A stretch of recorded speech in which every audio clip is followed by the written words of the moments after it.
गायत्री देवी की गाड़ी बिहार में प्रवेश कर चुकी थी और अब वे सब लोग कुछ ही घंटों में दरभंगा पहुंचने वाले थे।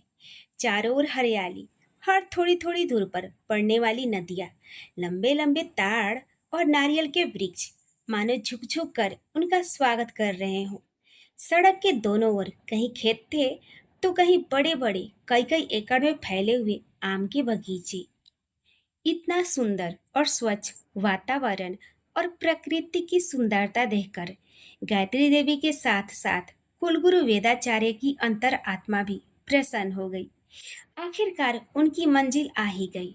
एक गांव में जब उन सबकी गाड़ियों ने प्रवेश किया तो सारे लोग हैरत से उन सबको देखने लगे। गांव वालों को समझ में नहीं आ रहा था कि अचानक से ऐसी क्या बात हो गई कि शहर से इतने बड़े बड़े लोग गांव में आए हैं। गायत्री देवी जब तक उन गांव वालों से बातें कर रही थी, तब तक वेदाचार्य ने उस तांत्रिक नागेश्वर मिश्रा के बारे में पता करने की कोशिश की। लेकिन आप लोगों को पंडित नागेश्वर मिश्रा से ऐसी आखिर कौन सी जरूरत पड़ गई कि आप लोग इतनी दूर से उन्हें ढूंढते हुए आए हैं? उस गांव के मुखिया ने गायत्री देवी से कहा, हमें माफ कीजिएगा मुखिया जी, लेकिन बात ही कुछ ऐसी है कि हम अभी आप लोगों से कुछ नहीं बता सकते हैं। बस आप लोगों से यही अनुरोध है कि जितनी जल्दी हो सके आप हमें नागेश्वर मिश्रा जी से मिलवा दें। आप शांत हो जाइए गायत्री देवी, इतनी उतावली मत होइए, मिश्रा जी आ ही रहे होंगे। वेदाचार्य के समझाने पर गायत्री देवी खामोश तो हो गई, लेकिन उनका दिल अभी भी धड़क रहा था कि जाने आगे क्या होगा। जी, ऐसी क्या बात हो गई कि आप लोग इतने दूर से मुझे ढूंढते हुए इस गांव में आए हैं? आप, क्या आप ही पंडित नागेश्वर मिश्रा हैं? गायत्री देवी ने उन्हें ऊपर से नीचे तक देखते हुए पूछा। मैं ही नागेश्वर मिश्रा हूँ। कहिए, आप लोग मुझसे क्यों मिलना चाहते हैं और मैं आप लोगों की क्या सेवा कर सकता हूँ? छोटा कद, भरा पूरा शरीर, दुधिया रंग और मस्तक पर लगा हुआ लंबा सा लाल टीका, सफेद धोती कुर्ता और कंधे पर लाल गमछा। गायत्री देवी ने उन्हें सिर से पैर तक देखते हुए सोचा, ये तो बड़े सीधे और सरल व्यक्ति लग रहे हैं। किसी भी ओर से ये तांत्रिक नहीं लग रहे हैं। कहीं ऐसा तो नहीं कि हमसे कोई भूल हो रही हो इन्हें पहचानने में। आप अपने मन में किसी भी तरह का कोई संशय ना रखें देवी जी। मैं तांत्रिक भी हूँ और वेद पाठी ब्राह्मण भी। नागेश्वर मिश्रा ने मुस्कुराकर कहा तो गायत्री देवी थोड़ा सा कुचासी गई। गायत्री देवी ये बड़े सीध पुरुष हैं, मन की बातों को भी पढ़ लेते हैं, इसलिए आइंदा इन पर शक मत कीजिएगा। गुरु ने कहा तो गायत्री देवी झेपसी गई। छोड़िए इन बातों को, चलिए हमारे घर के दलान पर, वहीं चलकर बातें करेंगे और आप लोगों को भी थोड़ा सा विश्राम मिल जाएगा। इतना कहते हुए नागेश्वर जी ने उन सबों को अपने साथ चलने का इशारा किया और अपने घर की ओर चल पड़े। थोड़ी ही देर में वे लोग नागेश्वर मिश्रा के घर के दलान में बैठे हुए थे। द्वार पर जैसे ही अतिथियों के आने की सूचना मिली, घर से तुरंत ही जलपान भेज दिया गया। गांव के सुगंधित चूड़े के साथ मलाईदार दही और ढेर सारी मिठाइयाँ और साथ में कई तरह के कटे हुए आम, जिसकी खुशबू से ही सबके मुंह में पानी भर जा रहा था। बातें तो होती रहेगी, लेकिन पहले आप लोग जलपान कीजिए। ये हमारे बिहार का सुप्रसिद्ध भोजन है। नागेश्वर जी के प्रेम भरे आग्रह को कोई भी ठुकरा नहीं सका और उन्होंने खुश होकर ये सारा नाश्ता किया। सचमुच इतना स्वादिष्ट नाश्ता इससे पहले कभी नहीं खाया था। जी, अब आप लोग बेझिझक होकर मुझे बता सकते हैं कि आखिर इतनी दूर से मुझसे मिलने क्यों आए हैं और मैं आपकी क्या सेवा कर सकता हूँ? नागेश्वर जी की बात सुनकर गुरु वेदाचार्य गंभीर हो गए और उन्होंने कहा कि पंडित जी, अब मैं आपसे जो भी बात कहने जा रहा हूँ, शायद आप उस पर विश्वास ना करें, लेकिन ये सारी बातें सत्य है और पीढ़ियों से चली आ रही है। देखिए आचार्य जी, मैं आपसे पहले ही कह चुका हूँ कि निसंकोच आप अपनी बात कर सकते हैं, और रहा सवाल विश्वास करने का, तो उसके लिए निश्चिंत रहें। जब मैं आपको बहुत सी ऐसी बातें बताऊंगा क्या, आपको अपनी आंखों से देखने को मिलेगा, तो शायद आपको इन सब बातों पर विश्वास नहीं होगा। नागेश्वर मिश्रा के कहने पर वेदाचार्य ने उन्हें गायत्री देवी के खानदान पर लगे हुए अभिशाप के बारे में बता दिया और कैसे इस घटना की शुरुआत हुई थी, ये भी उन्होंने बता दिया। गुरु वेदाचार्य की बात सुनकर नागेश्वर मिश्रा मुस्कुराने लगे। उन्हें इस तरह मुस्कुराते हुए देखकर गायत्री देवी ने पूछा, मिश्रा जी, आप मुस्कुरा क्यों रहे हैं? क्या आपको हमारी बात पर यकीन नहीं हो रहा है? नहीं, सही महादेवी, आप ऐसा बिल्कुल नहीं समझे। मैं 100% आपकी बातों पर विश्वास कर रहा हूँ। आप चिंता ना करें, क्योंकि इस दुनिया में ऐसी कोई भी समस्या नहीं है जिसका समाधान ना हो। और फिर यहाँ पर तो आपके कुलगुरु वेदाचार्य भी हैं। सब ठीक हो जाएगा, आप चिंता ना करें। नागेश्वर मिश्रा की बातें सुनकर जहाँ वेदाचार्य मुस्कुराने लगे, वहीं गायत्री देवी ने भी चैन की सांस ली। उन्हें इस बात से बहुत राहत महसूस हुई थी कि यहाँ जाकर उन्हें ज्यादा परेशानी नहीं उठानी पड़ी है और तांत्रिक नागेश्वर मिश्रा उनकी मदद करने के लिए खुशी खुशी तैयार हो गए हैं। लेकिन ये इतना भी आसान नहीं था। हमें इसके लिए बहुत तैयारियां करनी पड़ेगी। चलिए, कोई बात नहीं आचार्य जी, जब आप भी साथ में हैं तो दोनों मिलकर सारी शक्तियां समेटते हैं और किसी का उद्धार करने की कोशिश करते हैं। पंडित नागेश्वर मिश्रा ने वेदाचार्य से कहा और फिर उन्हें लेकर अपने पूजा घर में चले गए। पंडित जी, हमारे पास वक्त बहुत कम है और काम बहुत ज़्यादा है। हमारे समझ में नहीं आ रहा है कि आखिर आप करेंगे कैसे। हमारे लिए तो ये सब कुछ एक परी कथा के जैसा है। गायत्री देवी को इस तरह चिंतित और परेशान देखकर पंडित नागेश्वर मिश्रा ने कहा, अभी से ही इतनी चिंता करके अपनी शक्ति को छीण मत कीजिए। आज शाम में आप हमारे साथ हमारे आम के बागानों में चलिए। शायद आपके मन की शंका कुछ कम हो जाए और चिंताएं भी खत्म हो जाए।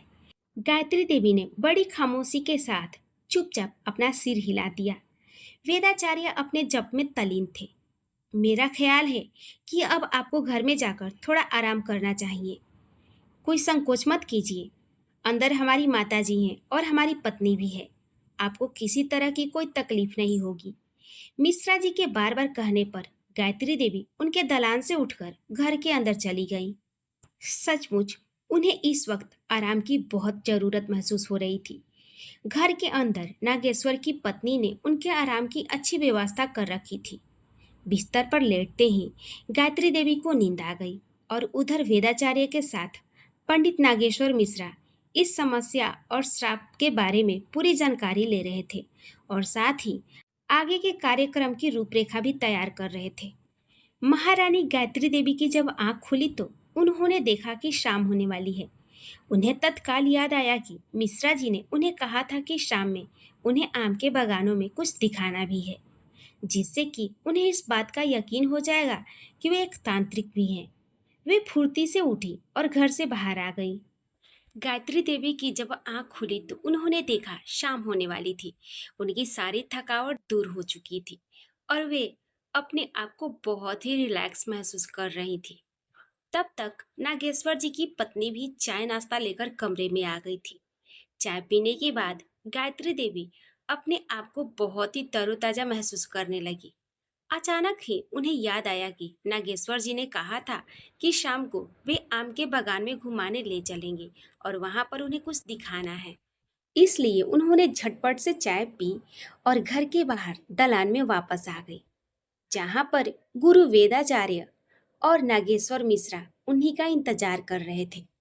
उन्हें देखते ही मिश्रा जी उनके सम्मान में उठ खड़े हुए और कहा, आइए महादेवी, हम आपकी ही प्रतीक्षा कर रहे थे। वे सब तो ठीक है मिश्रा जी, लेकिन आप मुझे बार बार महादेवी कहकर क्यों बुला रहे हैं? मेरा नाम तो गायत्री है, जानता हूँ, लेकिन हमारे यहाँ स्त्रियों को सम्मान से या तो महादेवी कहा जाता है या भगवती कहा जाता है। अच्छा, तो ये बात है। मैंने तो समझा था शायद आपने मेरा नाम ही महादेवी समझ लिया है। इतना कहते हुए गायत्री देवी हंस पड़ी। चलिए, हम आपको अपने आम के बागान में ले चलते हैं, वरना रात हो जाएगी तो शायद आप लोगों को भय महसूस हो।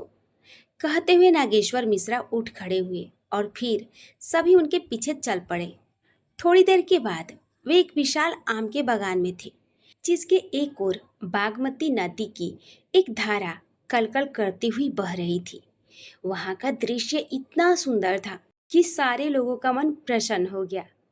वहां उस बगीचे में कुछ 12 मासी आम के पौधे भी लगे हुए थे, जिन पर लटके हुए आम बड़े खूबसूरत लग रहे थे।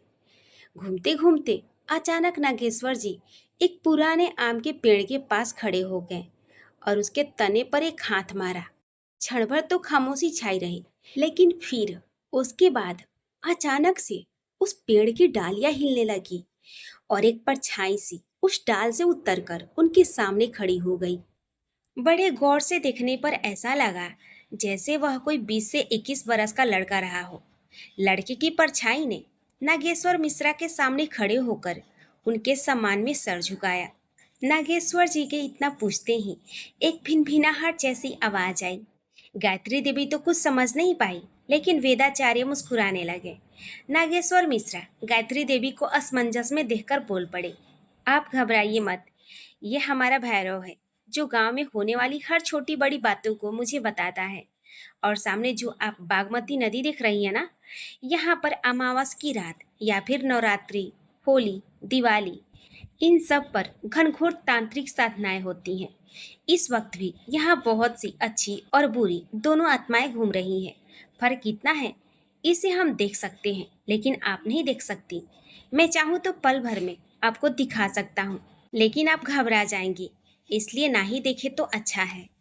उस शाम के धुंधलके में उस घने आम के वृक्षों के बीच उस भैरव की आत्मा को देखकर ही गायत्री देवी डर चुकी थी, इसलिए और कुछ देखने की उनकी हिम्मत नहीं हुई। वह जल्द से जल्द गांव वापस लौट जाना चाहती थी। रात हो चुकी थी। रात का भोजन करते वक्त गुरु वेदाचार्य और नागेश्वर जी ग्रहण संबंधी बातें ही कर रहे थे। मिश्रा जी, चैत्र की पूर्णिमा को चंद्र ग्रहण है और वैशाख की अमावस को सूर्य ग्रहण। हमारे पास 2-2.5 महीने का वक्त है और इसी वक्त में हमें सारी तैयारी कर लेनी होगी और हमें अपने आप को भी आंतरिक शक्ति के द्वारा मजबूत कर लेना होगा। आपकी बात अच्छी तरह समझ रहा हूँ। मेरा ख्याल है कि आपको महारानी गायत्री देवी को वापस भेज देना चाहिए और आप यहाँ हमारे साथ रहिए, क्योंकि इस अभिशाप मुक्ति के लिए अनुष्ठान करने से पहले हमें यहाँ थोड़ी दूर स्थित माँ छिन्नमस्ता काली भगवती की आराधना करनी होगी और इस आराधना के लिए हमें उस जैठ वाली माँ छिन्नमस्ता काली को प्रसन्न करना होगा। इसके लिए कुछ रातों तक हमें उस मंदिर के अंदर ही रुककर तांत्रिक अनुष्ठान करना होगा, ताकि माँ प्रसन्न हो सके और हमारे कार्य सिद्धि हो। मैं आपके विचारों से सहमत हूँ मिश्रा जी। मैं आपके साथ सिद्धपीठ उच्चैठ भगवती की प्रसन्नता हेतु उस मंदिर के अंदर आपके साथ अवश्य अनुष्ठान करूँगा। गायत्री देवी उन दोनों की बातें बड़े ध्यान से सुन रही थी। सिद्धपीठ माँ भगवती के मंदिर की चर्चा सुनकर उसने गुरु वेदाचार्य से पूछा, क्या मैं जाने से पहले वहाँ जाकर माँ भगवती का दर्शन पूजन कर सकती हूँ? बिल्कुल कर सकती हैं, बल्कि करना ही चाहिए, क्योंकि आप अपने कुल पर लगे श्राप को दूर करने के लिए माँ भगवती से प्रार्थना करें और फिर घर जाकर अपने बच्चों के साथ साथ उन कन्याओं का भी हौसला बढ़ाएं, क्योंकि असली परीक्षा तो उन्हें ही देनी है। मिश्रा जी की बात सुनकर गायत्री देवी सोच में पड़ गई और मन ही मन देवी माँ से प्रार्थना करने लगी, हे देवी माँ, आप हमारे परिवार पर लगे श्राप को दूर कीजिए और प्रसन्न होकर हमारे वंश की रक्षा कीजिए। गायत्री देवी वापस सूरजगढ़ के लिए लौट चुकी थी और गुरु वेदाचार्य यही मिश्रा जी के साथ उनके गांव में रुक गए थे और भगवती के मंदिर में अनुष्ठान की तैयारी करने में व्यस्त हो गए। अनुष्ठान शुरू करने से पहले मैं आपसे कुछ पूछना चाहता हूँ आचार्य जी। आपके मन में जो भी बात है आप खुलकर पूछ सकते हैं मिश्रा जी, क्योंकि ये एक बहुत ही खतरनाक अनुष्ठान है जिसमें जरा सा भी चूक होने पर सबकी जान जा सकती है। क्या ऐसी कन्या का इंतजाम हो चुका है जो एक कुंवारी विवाहिता हो और इसके साथ साथ इस राजघराने की छोटी बहू इतनी हिम्मतवर है जो इस सारी घटनाओं को देख सके और भैरवी के संग मिलकर कार्य कर सके? नागेश्वर मिश्रा ने वेदाचार्य से पूछा, क्योंकि आगे की घटनाओं के बारे में सोचकर उनके माथे पर चिंता की लकीरें उभर आई थी।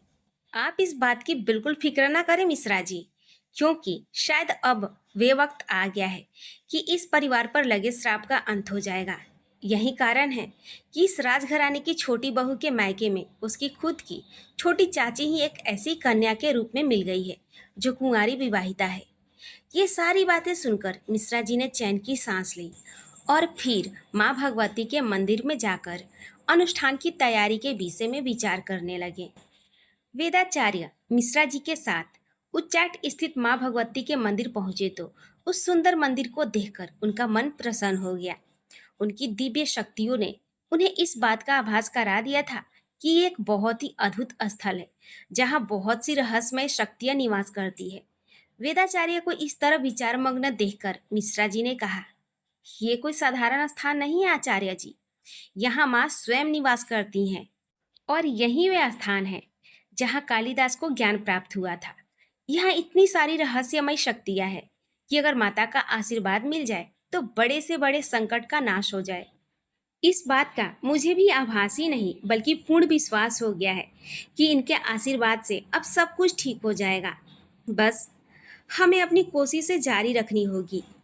इसके साथ ही वे दोनों मिलकर उस मंदिर के मुख्य द्वार के पास बने छोटे से स्थान में बैठकर अपनी साधना और अनुष्ठान की तैयारी करने लगे।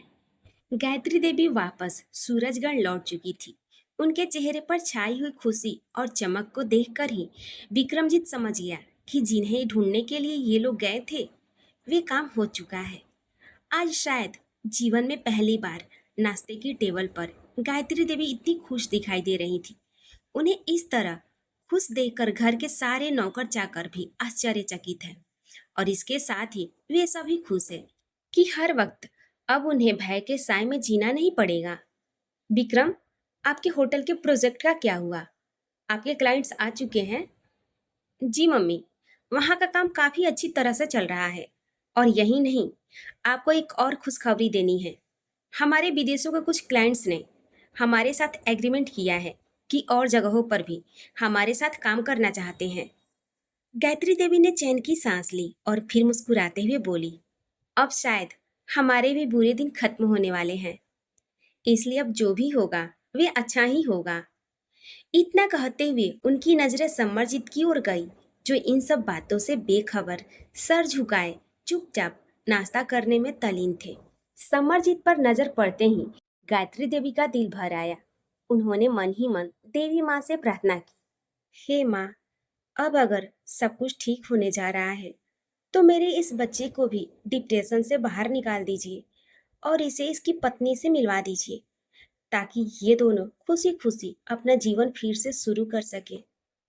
इधर श्वेता दिन रात इसी चिंता में खोई रहती थी, आगे क्या होगा उसे और निर्मला चाची को, आखिर ऐसा क्या करना होगा जिससे कि सब कुछ ठीक हो जाएगा। निर्मला अब श्वेता के कमरे में ही सोती थी। उमेश को बुरा तो जरूर लगता था, लेकिन कहीं ना कहीं उसे इस बात की तसल्ली भी होती कि निर्मला के साथ उसका सामना नहीं हो रहा है। वे भी अच्छा ही है, कम से कम उसे किसी तरह की शर्मिंदगी तो नहीं उठानी पड़ रही थी। लेकिन निर्मला की सास इन सब बातों से दूर अपने बेटों की खुशियों के लिए सोच सोचकर दिन रात उसे ताने दिया करती। छोटी से छोटी बातों में उसे सुनाने में कोई कसर नहीं छोड़ती। धीरे धीरे उमेश अपने बड़े भाई रमेश जी के साथ उनके कारोबार में भी हाथ बढ़ाने लगा था। एक साथ घर में रहते हुए निर्मला के साथ उमेश का सामना हो ही जाया करता। जब तक लकी के साथ वे अपने संबंधों में था, तब तक तो कभी उसने निर्मला को गौर से देखने की कोशिश भी नहीं की। लेकिन अब जब कभी वे उसके सामने पड़ जाती तो उमेश उसे देखता ही रह जाता। निर्मला की सुंदरता उसकी आंखों में बस गई थी। जब वे रसोई में काम कर रही होती तो उमेश उसे छुपकर देखा करता। रसोई में आग की गर्मी से उसका गोरा रंग जब तपकर तंबाई हो जाता तो उसका रूप मानो और भी निखर जाता। धीरे धीरे उमेश का मन निर्मला की ओर खींचने लगा था। लेकिन इन सब बातों से बेखबर निर्मला ने कभी उमेश की ओर आंख उठाकर भी नहीं देखा। एक तो उसका मन पहले ही इस बात से आहत था कि उसके पति ने उसके साथ धोखे से शादी की, उसकी भावनाओं की कभी कदर नहीं की, बल्कि हर पल उसे अवॉइड करता रहा और अपने रिश्ते का अपमान करता रहा। आज जब उसके पास कोई और विकल्प नहीं बचा तो अपना जीवन यापन करने के लिए वापस अपने घर लौट आया। उसे अब अपनी सासू माँ का कोसा जाना भी बुरा नहीं लगता था। इधर विक्रम अपने कमरे में बिस्तर पर अकेला लेटा हुआ श्वेता के ख्यालों में खोया हुआ था। श्वेता को पाने के बाद उसकी तो जीने की इच्छा ही खत्म हो गई थी। लेकिन आज जब से उसने अपनी माँ के मुंह से सब कुछ ठीक हो जाने की बात सुनी थी, तो उसके मन में फिर से एक नई आशा ने जन्म ले लिया था। उसे रह रह कर श्वेता का ख्याल आ जा रहा था। उसकी प्यार भरी बातें, उसका मुस्कुराना और बिस्तर पर उसका प्यार में अठखेलिया करना, ये सारी बातें जब उसे याद आती तो उसका शरीर तपने लगता। लेकिन यहाँ श्वेता कहाँ थी जो उसके सीने पर सर रखकर उसके शरीर की तपन को शांत कर देती। जब उसे इस बात का एहसास हो रहा था कि उसका बड़ा भाई समरजीत क्यों जाया भाभी के जाने के बाद इस तरह डिप्रेशन में चले गए, उसके सामने अभी भी श्वेता का मुस्कुराता हुआ चेहरा घूम रहा था। श्वेता का सुंदर और चिकना शरीर जब उसकी बाहों में होता तो उसे ऐसा महसूस होता मानो एक खौलता हुआ लावा उसके शरीर में दौड़ रहा हो। विक्रमजीत को पिछली सारी बातें याद आ रही थी और याद करते करते सचमुच उसका शरीर तपने लगा था। लेकिन यहाँ श्वेता कहाँ थी जो अपने प्यार की फुहार से उसकी ये जलन शांत करती। उधर श्वेता की भी यही हालत थी। उसे भी हर वक्त विक्रम की याद आती, लेकिन फिर जैसे उसे विक्रम का वे भयानक रूप याद आता तो वह पूरी तरह डर जाती। सारे लोग अब इस बात की प्रतीक्षा कर रहे थे कि कब वे दिन आएगा जब फिर से सबके जीवन में खुशियां लौट आएगी। इधर पंडित नागेश्वर मिश्रा और गुरु वेदाचार्य पिछले 4 दिनों से मंदिर के गर्भगृह में ही अपनी तंत्र साधनाएं कर रहे थे। देवी माँ से सिद्धियां प्राप्त कर अपने आप को और अपनी शक्तियों को और बलवान कर रहे थे। अनुष्ठान के निर्विघ्न समाप्त होने पर उन दोनों ने चैन की सांस ली और माँ का धन्यवाद करते हुए वापस अपने गांव लौटकर आए और आगे की तैयारियां करने लगे। अब उन्हें इंतजार था तो आने वाले ग्रहण का। धीरे धीरे समय बीतता रहा और ग्रहण आने में 15 दिन शेष रह गए। चैत्र का नवरात्र शुरू हो चुका था। गुरु वेदाचार्य और नागेश्वर जी ने गायत्री देवी को ये सूचना भिजवा दी थी कि वे श्वेता और निर्मला को लेकर गांव आ जाए। गायत्री देवी को अचानक से अपने घर पर आया हुआ देखकर रमेश जी चौंक गए। मैं श्वेता और निर्मला को लेने आई हूँ, क्योंकि ग्रहण में अब मात्र 15 दिन शेष रह गए हैं और गुरुदेव का आदेश है कि मैं इन दोनों को लेकर उनके पास पहुंच जाऊं। गायत्री देवी के इतना कहते ही घर में मानो भूचाल आ गया। निर्मला की सास ने उसे कड़े शब्दों में आदेश दिया, वे कहीं नहीं जाएगी। हाँ, श्वेता की ससुराल है, उसे जाना है तो जाए। ये आप कैसी बातें कर रही हैं माँ? आपको सारी बातें अच्छी तरह पता है कि निर्मला का जाना कितना जरूरी है। ये लोग न जाने कितने वर्षों से इस पल का इंतजार कर रहे थे और आज जब वे घड़ी आई है तो क्यों आप इसमें विघ्न डाल रही हैं? जाओ निर्मला, तुम और श्वेता अपना सामान पैक करो और उनके साथ जाने की तैयारी करो। उमेश जी ने जब अपनी माँ की बात काटते हुए कड़े शब्दों में ये आदेश दिया तो गायत्री देवी की जान में जान आई और उधर निर्मला और श्वेता अपना बैग पैक करने लगी और फिर थोड़ी देर के बाद उनकी गाड़ी बिहार की ओर निकल पड़ी। गाड़ी के अंदर उन सबके बीच एक गहरी खामोशी छाई हुई थी। सभी के दिल दिमाग में सैकड़ों सवाल चल रहे थे, लेकिन जवाब किसी के पास भी नहीं था। इसलिए सारे लोग खामोश बैठे हुए आने वाले वक्त का इंतजार कर रहे थे। अभी उनकी गाड़ी रास्ते में ही थी कि तभी ड्राइवर ने कहा, मैडम, कोई हमारी गाड़ी का पीछा कर रहा है। क्या कहा? गायत्री देवी ने चौंककर ड्राइवर से कहा। निर्मला और श्वेता को लेकर गायत्री देवी की गाड़ी अपनी पूरी रफ्तार के साथ बिहार की ओर बढ़ती जा रही थी। कुछ देर के बाद ड्राइवर को कुछ शंका हुई। उसने गायत्री देवी से कहा, मैडम जी, मुझे लग रहा है कि कोई हमारी गाड़ी का पीछा कर रहा है। क्या कहा तुमने? कोई हमें फॉलो कर रहा है? लेकिन क्यों? ऐसा करो कि तुम गाड़ी कहीं साइड में लगाओ, देखे कोई सचमुच हमारा पीछा कर रहा है या फिर ये सिर्फ तुम्हारा वहम है। जी मैडम। ऐसा कहकर ड्राइवर ने आगे चलकर गाड़ी को साइड करके खड़ा कर दिया, वे भी इस ढंग से कि दूर से दिखाई ना दे। और फिर वे लोग इस बात की प्रतीक्षा करने लगे, अगर कोई गाड़ी उन्हें फॉलो कर रही है तो वे भी जरूर सामने से क्रॉस होगी। लेकिन काफी दूर तक उन्हें कुछ नजर नहीं आया और उन सबको ऐसा भी नहीं लगा कि कोई उनका पीछा कर रहा है। थोड़ी देर के बाद वे लोग वापस बिहार के लिए निकल पड़े। गुरुवेद आचार्य गायत्री देवी के साथ साथ निर्मला और श्वेता को भी आया हुआ देखकर बहुत खुश हुए। पंडित नागेश्वर मिश्रा ने निर्मला और श्वेता को बहुत गौर से देखा और फिर आंखें बंद करके अपने मन में कुछ विचार करने लगे। ये देखकर गायत्री देवी ने पूछा, क्या आपके मन में कोई जानकारी है मिश्रा जी? उनकी बात सुनकर वे मुस्कुराने लगे और बड़े शांत स्वर में कहा, नहीं नहीं, ऐसी कोई बात नहीं है। मैं तो सिर्फ देख रहा था कि क्या ये बच्चियां इतना कठिन कार्य कर सकेंगी। तो आपने क्या देखा? क्या इस कठिन परीक्षा में ये दोनों खरी उतरेंगी? ये तो वक्त ही बताएगा महादेवी। अभी भला मैं क्या बता सकता हूँ, लेकिन फिलहाल तो मैं इन बच्चियों को आगे क्या करना है वे बता दूं। निर्मला और श्वेता उन दोनों के समझ में तो कुछ नहीं आ रहा था।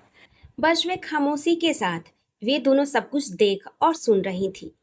अगले 4 दिन के बाद पूर्णिमा की रात आने वाली थी। गुरु वेदाचार्य और पंडित नागेश्वर जी ने अपनी पूरी तैयारियां कर रखी थी।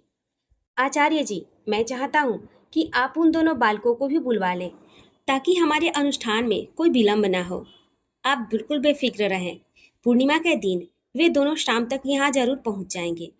इससे पहले उन दोनों का यहाँ पर आना उचित नहीं है, क्योंकि मैं नहीं चाहता कि गांव वालों के सामने उनका ये राज जाहिर हो। ये बात आप सही कह रहे हैं। मैं गायत्री देवी से कह देता हूँ कि विक्रम और समरजीत दोनों को हर हाल में पूर्णिमा के दिन शाम तक पहुँच जाने के लिए कह दे। सभी के दिल धड़क रहे थे कि अब आगे क्या होगा। फिर देखते ही देखते पूर्णिमा का दिन भी आ गया। चैत्र की पूर्णिमा, जिसे हनुमान जी का जन्म दिवस भी माना जाता है, एक पवित्र दिन। और ऐसे ही दिन में ग्रहण के वक्त सारी तंत्र क्रियाएं करनी थी। शाम हो चुकी थी। गांव के बाहर आम के बागान के पास बहती हुई बागमती नदी की धारा के पास शमशान में सारी तैयारियां हो चुकी थी, लेकिन अभी तक समरजीत और विक्रम का कोई आता पता नहीं था। गायत्री देवी बार बार घड़ी देख रही थी और हर थोड़ी देर में फोन लगा रही थी। पता नहीं कहाँ रह गई ये दोनों। मैंने तो लोकेशन भी भेज दिया था ताकि उन्हें कोई परेशानी ना हो, लेकिन फिर भी पता नहीं क्यों इतनी देर हो रही है। मेरा तो दिल घबरा रहा है। अगर ये दोनों समय पर नहीं पहुंचे तो क्या होगा? गायत्री देवी ने अपने माथे पर आए हुए पसीने को पोंछते हुए कहा। थोड़ी ही दूरी पर एक चीता धू धू करके जल रही थी और वहां पर कुत्ते और सियार समेवत स्वर में रो रहे थे। हालांकि चारों ओर चांदनी छिटकी पड़ी थी, लेकिन फिर भी पूरा माहौल भयानक डरावना बना हुआ था। एक जगह पर आड़ी तिरछी बनी हुई रेखाओं के ऊपर एक नरमुंड रखा हुआ था। एक आम के पेड़ के नीचे बैठे हुए निर्मला और श्वेता ये सारा सब कुछ देख रही थी। डर के मारे उनका दिल भी कांप रहा था, लेकिन फिर भी वे दोनों वहां बैठी हुई आचार्य जी के अगले आदेश का इंतजार कर रही थी। तभी उन्हें थोड़ी दूरी पर आती हुई गाड़ियों के हेडलाइट्स दिखाई पड़ी। शायद समरजीत और विक्रम आ चुके थे। उन दोनों को आया हुआ देखकर सबकी जान में जान आई। ग्रहण के शुरू होने से पहले उन्हें अपने अनुष्ठान की पूरी तैयारी कर लेनी थी। इसलिए आचार्य जी और मिश्रा जी दोनों ने तंत्र मंत्र क्रियाओं में होने वाली जितनी भी सामग्री थी सबको हवन कुंड के पास इकट्ठा करके रख दिया था। इसके बाद आचार्य जी और नागेश्वर जी ने श्वेता को अपने पास बुलाया और उनके हाथों में कुछ जड़ी बूटियां, पीली सरसों और भभूत के साथ साथ एक एक अभिमंत्रित कील दे दी। मैं इन सबों का क्या करूं? आपको बताता हूँ बिटिया। ये 2 जगह पर जो आप गोल घेरा देख रहे हो, इनमें समरजीत और विक्रमजीत बैठेंगे। जब तक अनुष्ठान चलता रहेगा तब तक आप अपने दोनों हाथों में ये सारी सामग्री लेकर एक हाथ समरजीत के माथे पर और दूसरा विक्रमजीत के माथे पर रखकर खड़ी रहेंगी। जैसे ही ग्रहण शुरू होगा और जब 12 बजेंगे तब इनके शरीर में परिवर्तन होने शुरू होंगे। उस वक्त आपको अपनी पूरी ताकत लगाकर इन दोनों के माथे को दबाए रखना है।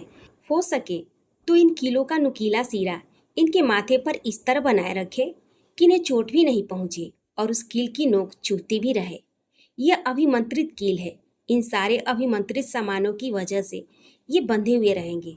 आचार्य जी और नागेश्वर जी की बातों को श्वेता ने बड़े ध्यान से सुना और अपनी दोनों मुट्ठियों में सारी सामग्रियों को दबा लिया। डर के मारे तो श्वेता का दिल जोरों से धड़क रहा था, लेकिन फिर भी उसने अपने आप को बड़ी हिम्मत के साथ संभाल रखा था। हर पल उसके मन में ये भय बना रहता था कि अब आगे क्या होगा।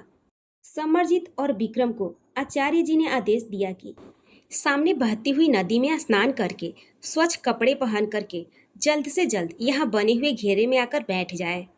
यहाँ तक तो सब कुछ ठीक था, लेकिन निर्मला की ओर देखते हुए आचार्य जी और नागेश्वर जी दोनों को थोड़ा संकोच महसूस हुआ। अभी निर्मला को अपनी बात कैसे कहें, इन सबके समझ में नहीं आ रहा था। और फिर क्या निर्मला ये करेगी भी या नहीं, क्योंकि सबसे ज्यादा कष्टदायक और मानसिक यंत्रणा वाला काम निर्मला का ही था। आप दोनों रुक क्यों गए? वक्त बीतता जा रहा है। आचार्य जी, अनुष्ठान शुरू होने में अब क्या परेशानी है? गायत्री देवी ने परेशान होकर आचार्य जी से पूछा। सारी तैयारियां हो चुकी है महारानी, लेकिन हम थोड़ा संशय में हैं कि क्या निर्मला ये काम कर पाएगी। जब तक आप मुझे बताएंगे नहीं, तब तक मुझे पता कैसे चलेगा कि मेरा काम कितना कठिन है या फिर आसान है। आप हमें बताएं तो सही आचार्य जी। निर्मला के इतना कहने पर पंडित नागेश्वर मिश्रा ने निर्मला से जो बात कही उसे सुनकर निर्मला के होश उड़ गए। एक बार उसका सिर चकरा गया और वे एक झटके के साथ नीचे गिर पड़ी। उसे इस तरह चक्कर खाकर जमीन पर गिरते हुए देखकर गायत्री देवी तेजी से आगे बढ़ी और उसके चेहरे पर पानी के छींटे मारने लगी। निर्मला के इस तरह चक्कर खाकर गिर जाने से गायत्री देवी परेशान हो गई थी और आचार्य जी के साथ साथ पंडित जी भी गहरी सोच में डूब गए थे। उठो निर्मला, तुम्हें क्या हो गया? उठो बेटा, संभालो अपने आप को। देखो समय बीतता जा रहा है, सारी तैयारियां हो चुकी है। गायत्री देवी के बार बार बिलखने से और चेहरे पर पानी के छींटे मारने से निर्मला के शरीर में थोड़ी हलचल हुई, लेकिन फिर उसे जैसे ही आचार्य जी की बात याद आई, उसने दोनों हाथों से अपने चेहरे को छुपा लिया और गायत्री देवी से बोली, नहीं नहीं आंटी जी, मुझसे ये नहीं होगा, मैं नहीं कर पाऊंगी। तुम्हें करना होगा निर्मला, क्योंकि हमारी सारी उम्मीदें सिर्फ तुमसे ही हैं और इस अभिशाप को खत्म करने के लिए तुम्हारे ये सब करना जरूरी है। न जाने कितनी पीढ़ियों से ये खानदान तुम्हारी प्रतीक्षा कर रहा है। अपने आप को संभालो। गायत्री देवी उसे हौसला बंधाते हुए बार बार कह रही थी। वक्त बीतता जा रहा था। हार कर गुरु वेदाचार्य आगे बढ़े और उन्होंने निर्मला के सिर पर हाथ रखते हुए कहा, बेटा, यह सिर्फ एक तांत्रिक क्रिया है, इससे तुम्हें कोई नुकसान नहीं पहुंचेगा और ना ही इन हालातों में तुम्हें कोई गलत नजरों से देखेगा या किसी के मन में कोई गलत भावना उत्पन्न होगी। उठो बिटिया, ईश्वर ने तुम्हें ही चुना है इस नेक काम के लिए। और बेटा, क्या तुमने माता काली की तस्वीर नहीं देखी? दुष्टों के विनाश के लिए उन्होंने कैसा रूप धरा था। क्या उनकी तस्वीर देखते हुए तुम्हारे या किसी के मन में किसी तरह की कोई बुरी भावना उत्पन्न होती है? नहीं होती ना, होगी भी नहीं।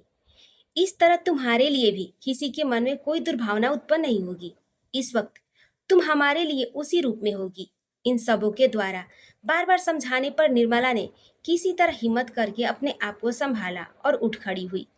वे सब लोग इस बात से बेखबर थे कि दो जोड़ी आंखें और है जो इन सारे लोगों पर और सारी घटनाओं पर अपनी नजर बनाए हुए है। किसी तरह अपने आप को संभालती हुई निर्मला वहां से उठी और नदी में जाकर स्नान करने लगी। स्नान करते हुए उसने अपने शरीर के एक एक वस्त्र उतारकर जल में प्रवाहित करना शुरू कर दिया। धीरे धीरे सारे कपड़े जल में प्रवाहित हो चुके थे और अब वह पूर्णतया निर्वस्त्र थी। इधर जमीन पर बने हुए गोल घेरे में समरजीत और विक्रमजीत बैठ चुके थे और उनके पीछे श्वेता अपने दोनों हाथों में पंडित जी के दिए हुए सामग्री को लेकर समरजीत और विक्रम के माथे पर मुठिया दबाए खड़ी हुई थी। वेद आचार्य और नागेश्वर जी ने अपने अपने हवन कुंड की अग्नि प्रज्वलित कर ली थी और अब वातावरण में मंत्र को उच्चारण की आवाज गूंज रही थी। उच्च स्वर में मंत्र उच्चारण करते हुए नागेश्वर जी का चेहरा धीरे धीरे उग्र रूप में धारण करता जा रहा था। उधर निर्मला स्नान करने के बाद पूरी तरह निर्वस्त्र अवस्था में धीरे धीरे नदी से निकलकर वेद आचार्य और नागेश्वर जी की ओर बढ़ने लगी। उस चांदनी रात में निर्मला निर्वस्त्र अवस्था में ऐसी लग रही थी जैसे किसी ने संगमरमर की मूर्त सामने खड़ी कर दी हो। गोरी चिट्ठी, चिकने बदन पर फिसलती पानी की बूंदे और काले घने लंबे बालों से झरझर टपकता हुआ पानी। उसके शरीर का एक एक कटाव और उतार चढ़ाव किसी को भी पागल बना देने के लिए काफी था। शायद उसका ये अप्रीतम रूप अगर कोई ब्रह्मचारी भी देख ले तो उसकी तपस्या भंग हो जाए। यहाँ तो सारे के सारे इंसान ही थे। गायत्री देवी और श्वेता को निर्मला को इस अवस्था में देखकर मानो उन्हें सन्नी पात मार गया हो और इस सब के साथ साथ वे दो जोड़ी आंखें जो पेड़ों के पीछे छुपकर सारी प्रक्रियाएं देख रही थी, उसके तो मानो होश उड़ गए थे और सिर पर हजारों बिजलियां टूट पड़ी थी। वे शख्स कोई और नहीं थे बल्कि उमेश थे, जो इन सब का पीछा करता हुआ यहाँ तक आ पहुंचा था। तो यहाँ ये सब हो रहा है। पता नहीं आगे क्या होगा, लेकिन ये निर्मला, क्या इसे बिल्कुल लज्जा नहीं आ रही है इन पराये मर्दों के सामने इस तरह निर्वस्त्र होकर आते हुए? और उफ, क्या गजब का सौंदर्य है। एक नारी का शरीर किसी इंसान को इस कदर पागल कर सकता है, ये तो मैंने कभी सोचा ही नहीं था। शायद यही कारण है कि एक पुरुष हमेशा एक स्त्री के लिए पागल रहता है। हे भगवान, निर्मला का इतना सुंदर रूप और शरीर मेरी नजरों से कैसे छुपा हुआ था? शायद मैं ही अभागा हूँ जो अपनी इतनी सुंदर पत्नी और उसकी सुंदर काया को भोग नहीं सका। उमेश के मन में हलचल मची हुई थी और हजारों सवाल जबरन उसके दिलो दिमाग में कौंध रहे थे। उसके जी में आ रहा था कि वे इस वक्त आगे बढ़े और निर्मला को अपनी बाहों में दबोच कर जी भरकर उसे प्यार करे, उसे यहाँ से उठाकर वापस अपनी दुनिया में ले जाए। यही सोचते हुए उसने अपने कदम आगे बढ़ाए, लेकिन दूसरे ही पल जब उसे इस बात का ख्याल आया कि यहाँ तांत्रिकों को अगर इस बात का पता चल गया तो क्या पता मेरी जान ही चली जाए। यही सोचकर उसने अपने कदम पीछे कर लिए और वापस से पेड़ों के पीछे छुप गया। उधर निर्मला धीरे धीरे आगे बढ़ी और उसी तरह नंगे शरीर में पंडित नागेश्वर मिश्रा की जांघों पर जाकर बैठ गई। इधर पंडित जी के जांघों पर बैठते ही हवन कुंड की अग्नि में जोरदार लपटें उठने लगी। जैसे जैसे लपटें तेज होती जा रही थी, वैसे वैसे मंत्रों का उच्चारण भी तेज होता जा रहा था। नागेश्वर मिश्रा को इस बात से बिल्कुल भी फर्क नहीं पड़ रहा था कि उनके जांघ पर कोई अति सुंदर निर्वस्त्र लड़की बैठी है। वह तो निर्मला के हाथों को पकड़े हुए उसके हाथों द्वारा भी आहुति दिलवा रहे थे। थोड़ी देर के बाद उसके चारों ओर बड़े विचित्र विचित्र आकृतियां घूमने लगी। ग्रहण शुरू हो चुका था और इसके साथ ही वेदा आचार्य और पंडित नागेश्वर मिश्रा के अनुष्ठान अपनी चरम सीमा पर पहुंच चुके थे। घड़ी की सुई आगे बढ़ती जा रही थी और धीरे धीरे समय बीतता जा रहा था और 12 बजने वाले थे। वातावरण में सियारों के हुआ हुआ की आवाज और कुत्तों के रोने की आवाज गूंजने लगी थी। और फिर जैसे ही 12 बजे समरजीत और विक्रमजीत के शरीर अकड़ने लगे, उनमें अजीब तरह की हलचल शुरू हो गई। इधर डर के मारे श्वेता का बुरा हाल था, लेकिन फिर भी उसने पूरी हिम्मत के साथ आचार्य और पंडित जी के द्वारा बताए हुए कार्य को अंजाम देने के लिए जान की बाजी लगा रखी थी। जैसे जैसे उनके शरीर का कंपन तेज होने लगा, वैसे वैसे श्वेता के हाथों का दबाव उन दोनों के सिर पर बढ़ने लगा। इसके साथ ही वेदाचार्य और पंडित नागेश्वर मिश्रा जोर जोर से मंत्रोच्चारण के साथ तरह तरह की चीजें उन दोनों के शरीर पर फेंकने लगे। इधर श्वेता अकेली इन दोनों की ताकत को नहीं संभाल पा रही थी। उसने जोर से चिल्लाकर कहा कि आचार्य जी, किसी भी वक्त ये दोनों मुझे झटका देकर गिरा सकते हैं, मुझे बचाइए। ये सुनते ही नागेश्वर जी ने अपनी आंखें खोली। उनकी आंखें लाल लाल अंगारों जैसी हो रखी थी। उन्होंने अपनी रक्त रंजित आंखें निर्मला की आंखों में डाल दी।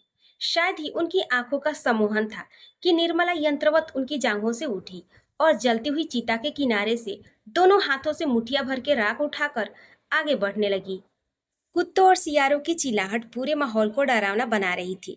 एक ओर धू धू करके जलती हुई चिताएं, तो दूसरी ओर हवा में गूंजते मंत्र, उस पर तेज चलती हुई पछुआ हवाएं हवन कुंड की अग्नि को और भी ऊंची ऊंची लपटों में परिवर्तित कर दे रही थी।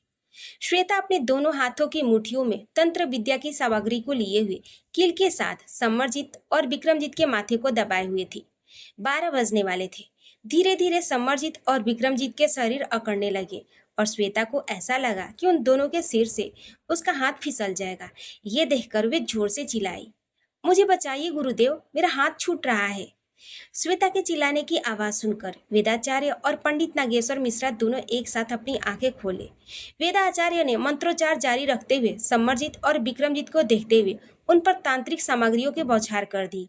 नागेश्वर जी भी काली पीली सरसों और नरमुंड में भरे हुए अभिमंत्रित शराब को हड्डियों के द्वारा उन दोनों पर छिड़काव कर रहे थे और इसके साथ ही उन्होंने अपनी रक्त रंजित आंखें निर्मला की आंखों में डालकर मानो उसमें भी अलौकिक शक्तियां डाल दी। नागेश्वर जी मंत्रोच्चार कर रहे थे और इधर यंत्रवत निर्मला उठी और जलती हुई चीता से थोड़ी गर्म अग्नि जैसी राख उठाई और समरजीत और विक्रम की ओर चल दी।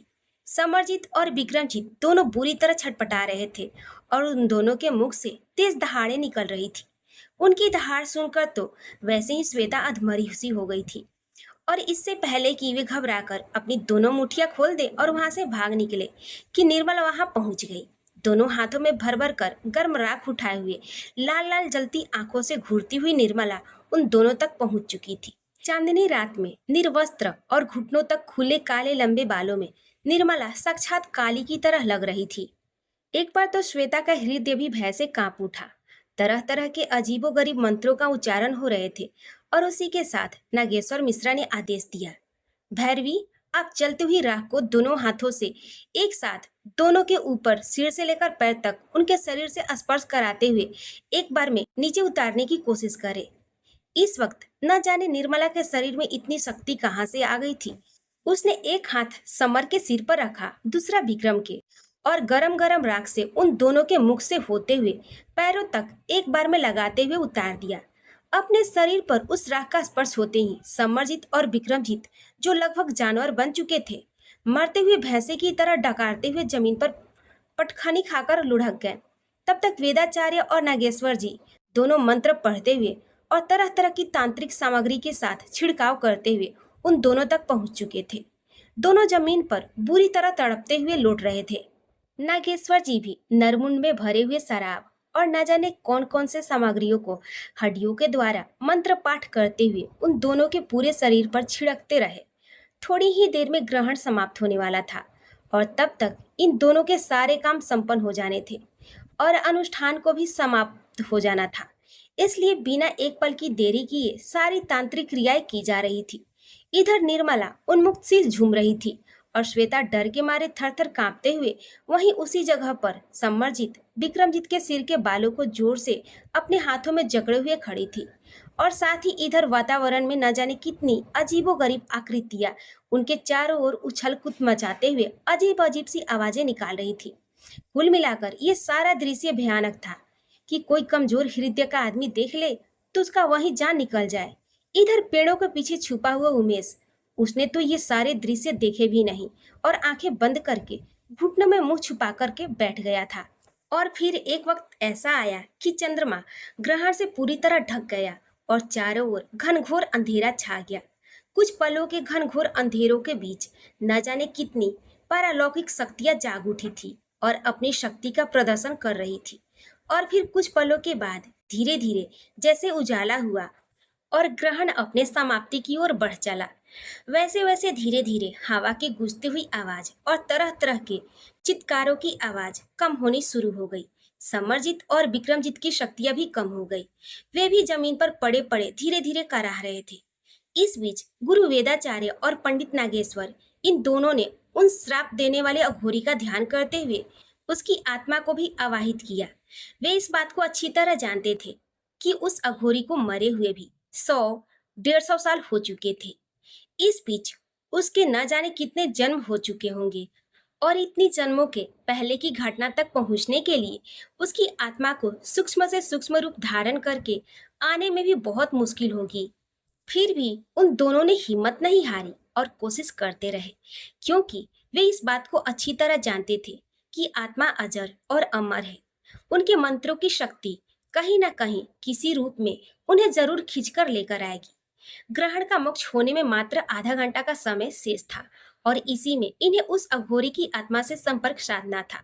बिना एक क्षण के विश्राम किए दोनों लगातार मंत्र पाठ करते हुए अपनी तांत्रिक क्रियाएं करते जा रहे थे और मन ही मन माता काली से इस बात के लिए विनती कर रहे थे कि अगर उनका यह अनुष्ठान सफल नहीं हुआ तो सबकी जान भी जा सकती है। इसलिए मन ही मन में माता काली को गुहार लगा रहे थे। तभी ना जाने किधर से उल्लुओं का एक झुंड उड़ता हुआ आया और उनके आसपास मंडराने लगा। एक तरफ रोते हुए कुत्ते और सियार तो दूसरी तरफ इन उल्लुओं और चमगादड़ों का विचित्र स्वर। कुल मिलाकर ऐसा लग रहा था मानो अगर इस पृथ्वी पर नर्क है तो शायद यहीं पर है। वे उल्लू और चमगादड़ बार बार गुरु आचार्य और पंडित नागेश्वर मिश्रा पर हमला कर रहे थे।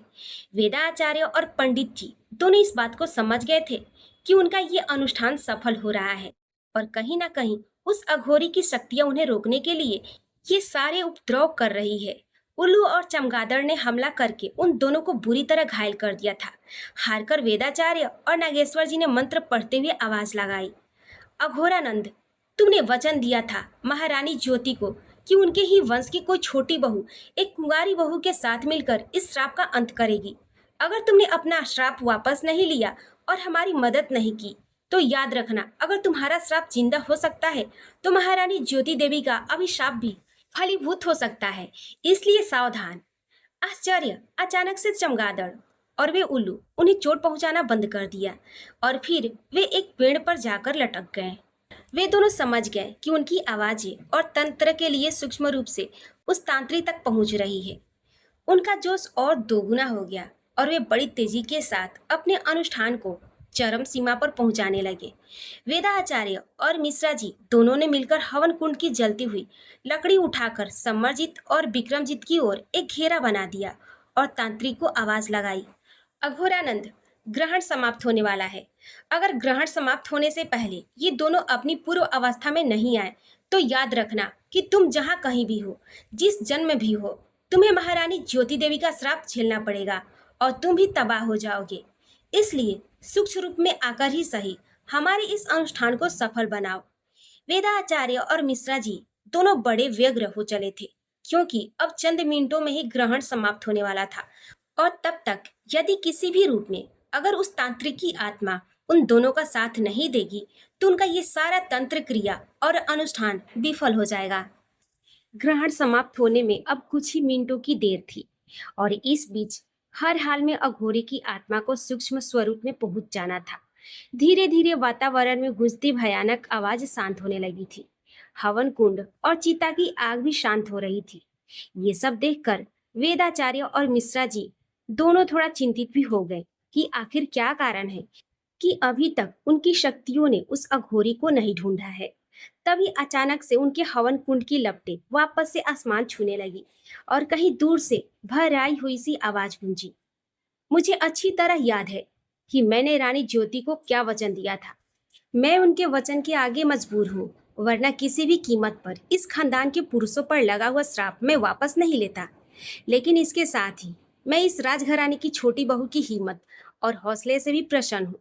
इसके साथ ही उस कुंवारी बहू के त्याग और बलिदान की भी प्रशंसा करता हूँ। एक बार फिर से नारी शक्तियों को प्रणाम करता हूँ और अपने अभिशाप का अंत करता हूँ। इसके साथ साथ इस खानदान की स्त्रियों ने जो दुख सहा है उसके लिए भी मैं क्षमा चाहता हूँ और अपनी गलती के प्रायश्चित के लिए मैं इस कुंवारी बहू को आशीर्वाद देता हूँ कि आगे इसका जीवन सुखमय होगा और इसे जीवन में सारी खुशियां मिलेगी। तथास्तु। और अब मुझे तुरंत ही वापस लौटना होगा, क्योंकि अभी अभी मैंने शिशु के रूप में जन्म लिया है और अगर मैं अधिक देर तक यहाँ रुका तो मेरे इस जन्म के परिवार वाले मेरे शरीर को मृत जानकर कहीं मेरा दाह संस्कार न कर दे। इसलिए मुझे फौरन वहां पहुंचना होगा। गुरु वेदाचार्य और पंडित नागेश्वर मिश्रा, मैं आप सबों की हिम्मत की दाद देता हूँ और अब आज्ञा लेता हूँ। इतना कहकर आवाजें आनी बंद हो गई। गुरु वेदाचार्य और मिश्रा जी दोनों ने चैन की सांस ली और इसके बाद उन्होंने एक बर्तन में रखे हुए गंगाजल और तुलसी जल को लिया और फिर उसे समरजीत और विक्रम पर छिड़काव करते हुए मंत्रोच्चार करने लगे। इसके साथ साथ उन्होंने निर्मला और श्वेता पर भी उस गंगाजल और तुलसी दल का छिड़काव किया। निर्मला के ऊपर जैसे ही गंगाजल और तुलसी जल का छिड़काव हुआ, वह जैसे होश में आई, अपने आप को निर्वस्त्र पाकर शर्म से गड़ी जा रही थी। तंत्र क्रिया के अनुसार उसने तो अपने सारे कपड़े नदी में विसर्जित कर दिए थे। इसलिए उसकी परेशानी को देखते हुए कुलगुरु वेदाचार्य ने अपने शरीर पर ओढ़ा हुआ चादर निर्मला की ओर बढ़ा दिया, जिसे झट से निर्मला ने अपने शरीर पर ओढ़ लिया। इधर वेदाचार्य और मिश्रा जी दोनों ने चैन की सांस ली और माँ भगवती को लाख लाख धन्यवाद देते हुए मन ही मन उन्हें प्रणाम किया। ग्रहण समाप्त हो चुका था। श्वेता और निर्मला एक और खड़ी होकर सारा दृश्य देख रही थी। तभी अचानक उन दोनों की नजर विक्रम और समर पर पड़ी। उन दोनों को देखते ही श्वेता की आंखों में आंसू आ गए। उसका दिल जोर जोर से धड़कने लगा और उसे ऐसा महसूस हुआ जैसे खुशी के मारे उसकी जान ही निकल जाएगी। उसने देखा धीरे धीरे उन दोनों के शरीर से जानवरों की खाल गायब हो रही थी और उनका अपना वास्तविक रूप लौट रहा था। और धीरे धीरे या थोड़ी देर के पश्चात वे दोनों अपने असली रूप में आ गए। ये देखकर अब श्वेता अपने आप को रोक नहीं सकी। वे दौड़कर आगे बढ़ी और विक्रमजीत के सीने से लग गई। उसकी आंखों से आंसुओं की धार बह रही थी। जवान से मारे खुशी से कुछ बोल नहीं फूट रहे थे। बस विक्रम को अपनी बाहों में कसे हुए लगातार चूमे जा रही थी। जो हाल श्वेता का था वही हाल इधर समरजीत और विक्रमजीत का भी था। उन दोनों को भी अभी इस बात का यकीन नहीं हो रहा था कि उनके ऊपर से श्राप का काला साया उतर चुका है। समरजीत तो बार बार अपने पूरे शरीर को और चेहरे को टटोलते हुए खुशी से चिल्ला पड़ा था। विक्रम, विक्रम, मैं ठीक हूँ विक्रम, मैं बिल्कुल ठीक हूँ। और तुम भी ठीक हो चुके हो। हम दोनों ठीक हो गए। अब हमारे ऊपर किसी तरह का कोई अभिशाप नहीं है, कोई अभिशाप नहीं है। मैं बहुत खुश हूँ विक्रम। समरजीत को देखकर ऐसा लग रहा था मानो वे खुशी से पागल हो गया हो। और विक्रम भला क्या कहता, वे खुद ही अभी तक विश्वास नहीं कर पा रहा था कि अब उसके खानदान की सारी बलाएं दूर हो गई है और अब से वे भी आम इंसानों की तरह अपनी जिंदगी जी सकते हैं।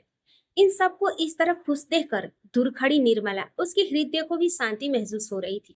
शायद भगवान ने उसे इसी दिन के लिए ब्याहता होते हुए भी कुंवारी बना रखा था। पल भर के लिए वे अपने पिछले सारे दुख तकलीफ और सास के तानों को भूल चुकी थी। गुरु वेदाचार्य और मिश्रा जी के चेहरे पर भी एक विजयी मुस्कान खिल रही थी। उन्होंने अब अपने अनुष्ठान की सारी सामग्रियों को समेटना शुरू कर दिया था।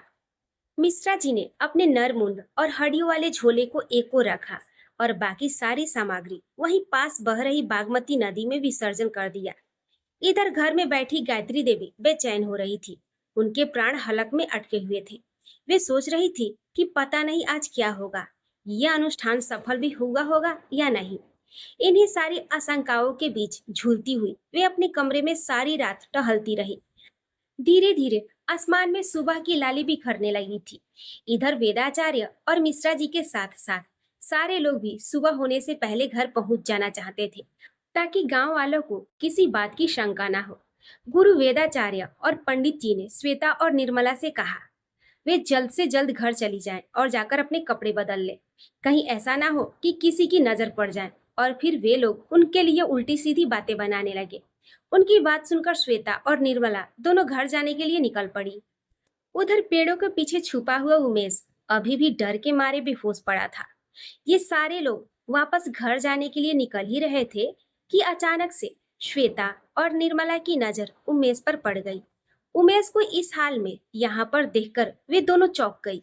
लेकिन फिर अचानक से उन्हें याद आया कि रास्ते में ड्राइवर ने गायत्री देवी से कहा था कि कोई हमारा पीछा कर रहा है। शायद वे पीछा करने वाला उमेश ही था। निर्मला को रात की बातें याद करके फिर से शर्मिंदगी महसूस होने लगी थी कि वे कल किस तरह निर्वस्त्र होकर पंडित जी की जांघ पर बैठकर सारे तंत्र क्रियाओं में अपना योगदान दिया था। इससे पहले कि श्वेता कुछ कहती, गुरु वेदाचार्य और मिश्रा जी की नजर भी उमेश पर पड़ चुकी थी और दोनों के मुंह से एक साथ निकला, अरे ये कौन है जो बेहोश पड़ा हुआ है। कहते हुए पंडित जी चौंक गए और फिर वे उमेश को होश में लाने की कोशिश करने लगे। जैसे ही उमेश होश में आया और उसने अपनी आंखें खोली तो अपने सामने उन दोनों को देखकर घबरा गया। उसे रात की सारी घटना याद आ गई। डर के मारे थर थर कांपने लगा। कौन हो तुम और यहाँ इस तरह पेड़ के पीछे क्या कर रहे थे? मैं बताता हूँ पंडित जी, ये कौन है। ये निर्मला का पति उमेश है। शायद उन दोनों के पीछे पीछे ये भी यहाँ आ गया और कल रात की तांत्रिक क्रियाओं को देखने के बाद इसकी ऐसी हालत हो गई है। वेदाचार्य की बात सुनकर पंडित जी खड़े हो गए। उन्होंने उमेश को अपने साथ घर चलने को कहा, लेकिन डर के मारे उमेश की हिम्मत नहीं हो रही थी कि वे नागेश्वर जी के साथ उनके घर जाए। लेकिन जिस तरह पंडित जी ने उसे आदेश दिया था तो उसकी हिम्मत नहीं हो रही थी कि वे उनकी बात को टाल सके। इसलिए मन मारकर सर झुकाए हुए चुपचाप उनके पीछे हो लिया। सारी रात गायत्री देवी अपने कमरे में इधर उधर चहलकदमी करती रही। हजारों सवाल उनके दिलो दिमाग को बेचैन कर रहे थे। क्या पता वहाँ क्या हुआ होगा, यही सोच सोच कर परेशान हुई जा रही थी। लेकिन सुबह होते ही जैसे ही उन्होंने समरजीत और विक्रम को खुशी से झूमते हुए आते देखा तो उन्हें ऐसा महसूस हुआ जैसे मारे खुशी के उनका हार्ट फेल हो जाएगा। इतना खुश उन्होंने अपने बच्चे को जीवन में कभी नहीं देखा था। समर और विक्रम दोनों ही गायत्री देवी से जाकर लिपट गए। इंसान जब दुखी होता है तभी उसकी आंखों से आंसू बहते हैं और कुछ कहने सुनने की क्षमता नहीं रहती। ठीक उसी तरह जब जरूरत से ज्यादा खुश भी होता है तब भी उसकी यही दशा होती है कि आंखों से आंसू बहते हैं लेकिन जुबान कुछ कह नहीं पाती। तीनों माँ बेटे गले मिले हुए खुशी के आंसू बहा रहे थे। ये सारा दृश्य देखकर निर्मला और श्वेता की आंखों में आंसू आ गए। इन दोनों को भी आज अपना जीवन सफल लग रहा था। थोड़ी देर के बाद गायत्री देवी जब नॉर्मल हुई तो वे निर्मला और श्वेता के आगे हाथ जोड़कर खड़ी हो गई। मेरे पास कोई शब्द नहीं है कि मैं तुम लोगों को कुछ कह सकूं। पीढ़ियों से चली आ रही हमारी शापित जिंदगी को तुमने आज एक नई जिंदगी दी है। हमारे खानदान को खुशियों की बहार दी है। श्वेता की आभारी तो मैं हूं ही, लेकिन निर्मला, तुम्हारी योगदान को मैं जीवन भर नहीं भूल पाऊंगी। कहते हुए गायत्री देवी निर्मला के पैरों पर झुक गई। अरे अरे, ये क्या कर रही हैं आप? ऐसा कहकर आप मुझे छोटा मत कीजिए। आज तो मैं अपने आप को बहुत ही खुशकिस्मत महसूस कर रही हूँ कि आखिर ये मेरा जीवन किसी के तो काम आया। निर्मला ने गायत्री देवी के हाथों को पकड़ते हुए कहा। ये सारी बातें हो ही रही थी कि तभी पंडित जी और वेदाचार्य उमेश को साथ लेकर घर पहुंचे। सारे लोग उसे देखकर हैरान हो गए। तभी गायत्री देवी को याद आया कि ड्राइवर उसे बार बार कह रहा था कि कोई हमारा पीछा कर रहा है। शायद वे उमेश ही था। खैर, जो हुआ सो हुआ। इतनी खुशियों के बीच वे लोग किसी तरह का कोई तनाव मोल नहीं लेना चाहते थे। आज उनकी जिंदगी का एक अविस्मरणीय दिन था। उमेश ने जब देखा कि सारे लोग नॉर्मल हैं और कोई भी उससे नाराज नहीं है तो धीरे धीरे वह भी उनकी खुशियों में शरीक हो गया। वे बार बार चोर नजरों से निर्मला को निहार लिया करता था। न जाने क्यों आज उसे शिद्दत से निर्मला की चाहत महसूस हो रही थी। उमेश को जब जब रात का वे दृश्य याद आता जब निर्मला निर्वस्त्र नदी से नहाकर निकल रही थी और खुले बालों में उसके शरीर और बालों से टपकता हुआ पानी उसे एक दिव्य रूप प्रदान कर रहा था, तब तब उसके शरीर की नसें तनने लगती और पूरा शरीर लावे की तरह दहकने लगता। निर्मला के शरीर का उतार चढ़ाव वाला रूप उसे पागल कर रहा था। उफ, इतने सालों तक निर्मला से दूर रहकर कितनी भयंकर भूल की है मैंने। अपने एक अनैतिक संबंधों के लिए अपनी पत्नी को ठुकराकर जो भूल मैंने की है उसका प्रायश्चित अब यही है कि अब मैं निर्मला को इतना प्यार दूं कि वह पिछले सारे दुख भूल जाए। उमेश अपने मन में ऐसा सोचता हुआ चुपके चुपके निर्मला को निहार रहा था। पंडित नागेश्वर जी और वेद आचार्य इन दोनों ने उसके मन की बात पढ़ ली थी और मुस्कुराते हुए वे उसके हालत का आनंद ले रहे थे। पूरा दिन इन्हीं चर्चाओं में बीत गया। वेदाचार्य ने नागेश्वर जी से कहा, मेरी शक्तियों ने मुझे इतना तो एहसास दिलाया था कि आप बहुत ही शक्तिशाली और सिद्ध पुरुष हैं, लेकिन आपसे मिले बिना मैं इस चीज को महसूस नहीं कर पाता। सच कहूँ तो मैं आपसे भी मिलकर धन्य हो गया और मुझे भी आपसे बहुत कुछ सीखने को मिला है। अब आप तो मुझे शर्मिंदा कर रहे हैं आचार्य जी। आपके पास भी शक्तियाँ कुछ कम नहीं। बस फर्क इतना है कि आप मंत्रिक हैं जो मंत्रों के द्वारा अपने कार्य सिद्ध करते हैं और मैं तांत्रिक हूँ जो अघोर विद्या के द्वारा अपने कार्य सिद्ध करता हूँ। मेरे लिए तो आप दोनों ही ईश्वर का दूसरा रूप हैं। गायत्री देवी ने दोनों के चरण छूते हुए कहा, अब तो आप प्रसन्न है ना महादेवी? आपके कार्य सिद्ध हुए। हाँ नागेश्वर जी, लेकिन मेरे मन में बस एक छोटी सी फांस रह गई है कि जिस तरह मेरे छोटे बेटे का घर दोबारा बस गया है और उसके जीवन में फिर से खुशियां दस्तक दे रही है, उसी तरह मेरे बड़े बेटे समर के जीवन में भी खुशियां लौट आए तो मैं चैन से मर पाती। हर काम का एक वक्त होता है महादेवी। अब जब सब कुछ अच्छा हो रहा है तो आगे भी अच्छा ही होगा। अब तो आप सिर्फ ईश्वर का धन्यवाद कीजिए। और हाँ, जब कभी आपको इस गांव की याद आए तो आप बेहिचक आ जाया करें। हमें भी आपसे मिलकर बहुत खुशी होगी। सारा दिन तो इसी तरह की चर्चाओं और बातों में बीत गया। धीरे धीरे शाम हुई और रात भी घिराने लगी। सारे लोग बातें करते हुए सोने की तैयारी करने लगे। गांव के रिवाज के मुताबिक सारे पुरुषों का बिस्तर दलान पर लगा हुआ था और घर के आंगन में कमरे के अंदर महिलाओं का बिस्तर था। खाना खाने के पश्चात सारे लोग अपने अपने बिस्तर पर सोने चले गए और धीरे धीरे गहरी नींद के आगोश में खो गए। लेकिन उमेश की आंखों से तो नींद कोसों दूर थी। पता नहीं अब ये तांत्रिकों का आशीर्वाद था या फिर उसके खुद के मन का पश्चाताप। जो भी हो, निर्मला की याद में वे बुरी तरह जल रहा था। आधी से ज्यादा रात बीत चुकी थी, लेकिन उमेश की आंखों में नींद नहीं थी। और जब उससे बर्दाश्त नहीं हुआ तो वह चुपके से उठा और दरवाजा खोलकर घर के आंगन में प्रवेश कर गया। चुपचाप वे उस कमरे को ढूंढ रहा था जहां निर्मला और श्वेता सोई हुई थी। थोड़ी देर इधर उधर घूमने के बाद बल्ब की मध्यम रोशनी में उसे एक कमरे में श्वेता के साथ निर्मला सोई हुई दिखाई दे गई। खिड़की के पास खड़ा होकर वे बड़ी हसरत भरी निगाहों से निर्मला को देखता रहा। गहरी नींद में सोई हुई निर्मला उसे और भी ज्यादा सुंदर लग रही थी। उसने खिड़की से हाथ बढ़ाकर उसे छूना चाहा, लेकिन तभी टेबल पर रखे हुए गिलास पर उसका हाथ लग गया और वह गिलास टन से जमीन पर गिर पड़ा। कौन है? कौन है वहां?